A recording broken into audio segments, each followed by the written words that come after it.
खैरपुर में एक शागिर्द पेपर ॾींदे फौत थी वियो हो ऐं नसीराबाद में एक शागिर्दियाणी इम्तिहान ॾींदे बेहोश थी वई, जंहिंखे अस्पताल पहुचाए होश में आंदो वियो। खणी असां बर्फ़ानी तूफ़ान में हुजूं या गर्मीअ जी लहर में, असांजो जिस्म 37.5 डिग्री सेंटीग्रेड गर्मीपद बरक़रार रखण जी कोशिश कंदो आहे। ही उहो गर्मीपद आहे जंहिं ते असांजे जिस्म कमु करणु सिखियो आहे। पर जीअं जीअं गर्मीपद वधंदो आहे, जिस्म खे पंहिंजो बुनियादी गर्मीपद घटि रखण में ॾुखियाई थींदी आहे। इन हालत में असांजो जिस्म खल वेझो नालियुनि खे खोलींदो आहे त जीअं असांजो पघर वहे ऐं जिस्म जो गर्मीपद घटिजे। पघर ख़ुश्क थी खल मां ख़ारिज थींदड़ गर्मीअ खे ड्रामाई हद ताईं वधाए छॾींदो आहे। इहा ॻाल्हि आम लॻे थी, पर इन सां जिस्म ते दबाव पवंदो आहे, यानी जेतिरो वधीक गर्मीपद वधंदो ओतिरो ई जिस्म ते दबाव पवंदो। खुलियल नालियूं ब्लड प्रेशर घटाए छॾींदियूं आहिनि ऐं असांजी दिलि खे जिस्म में रतु पहुचाइण लाइ वधीक कमु करणो पवंदो आहे। खुलियल नालियुनि जे करे पेरनि में सोज ऐं पित ते ख़ारिश जहिड़ियूं अलामतूं थी सघनि थियूं। जेकॾहिं ब्लड प्रेशर घणो घटिजी वञे त जिस्म जे उन्हनि उज़वनि खे घटि रतु पहुचंदी जिन खे वधीक ज़रूरत हूंदी आहे ऐं दिलि जे दौरे जो ख़दशो वधी वेंदो।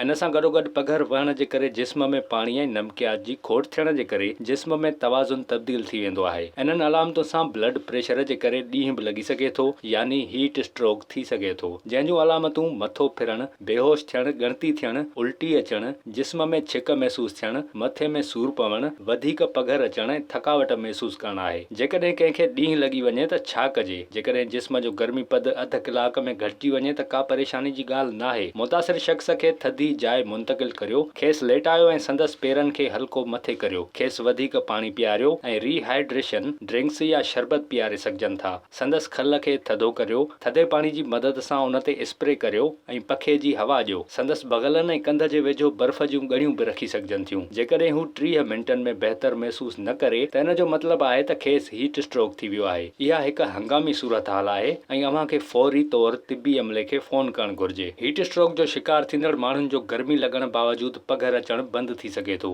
संदनि जिस्म जो गर्मीपद 40 डिग्री सेंटीग्रेड खां वधीक हुजण बाद हू बेहोश थी सघनि था या खेनि दौरा पइजी सघनि था। सेहतमंद माण्हू आम एहतियात करे गर्मीअ जी लहर में पाण खे महफ़ूज़ रखी सघनि था, पर कुझु माण्हुनि खे हीट स्ट्रोक लॻण जो ख़दशो वधीक हूंदो आहे। वॾी उमिरि वारा माण्हू या दिलि जी बीमारी जहिड़नि मर्ज़नि खे मुंहुं ॾींदड़ माण्हुनि लाइ गर्मीअ जे करे जिस्म ते पवंदड़ दबाव खे मुंहुं ॾियणु ॾुखियो थी सघे थो। शुगर जे करे जिस्म तेज़ीअ सां पाणी जी खोट जो शिकार थींदो आहे ऐं बीमारी जे करे नालियुनि ऐं पघर पैदा करण जी सलाहियत मुतासिर थी सघे थी। इहा ॻाल्हि बि अहम किरदारु अदा करे थी त अव्हां खे सम्झ हुजे त अव्हां जे जिस्म जो गर्मीपद वधी चुको आहे ऐं अव्हां खे कुझु करण जी ज़रूरत आहे। असां इन ॻाल्हि खे एतिरो संजीदगी सां न आहियूं वठंदा, पर ॿार ऐं ज़हनी मर्ज़नि जो शिकार माण्हू गर्मी जी लहर जो वधीक सवलो हदफ़ हूंदा आहिनि। बेघर माण्हुनि खे सिज जी तपिश वधीक महसूस थींदी ऐं फ्लैट में सभ खां मथीं माड़ ते रहंदड़ बि गर्मीअ खे वधीक मुंहुं ॾींदा आहिनि। कुझु दवाऊं गर्मी लॻण जो ख़दशो वधाइनि थियूं। पंहिंजूं दवाऊं बाक़ाइदगी सां ॾिसजनि ऐं जिस्म खे थधो रखण ऐं पाणी जी खोट खां बचण लाइ एहतियात करणु घुर्जे। घणा माण्हू सवाल कंदा आहिनि त छा गर्मी सबबि मौत बि वाक़ई थी सघे थो? त ॼाणे वठो त बिल्कुलु मौत बि अची सघे थो। बर्तानिया में हर साल गर्मी जे करे 2000 माण्हू मरनि था। उन्हनि मां घणो करे फौतगियूं दिलि जे दौरे सां थियनि थियूं, छो त जिस्म जे गर्मीपद खे घटि करण जे करे दिलि ते दबाव पवंदो आहे। यूरोप में 2003 में पयल गर्मी जे करे 70,000 माण्हू फौत थी विया।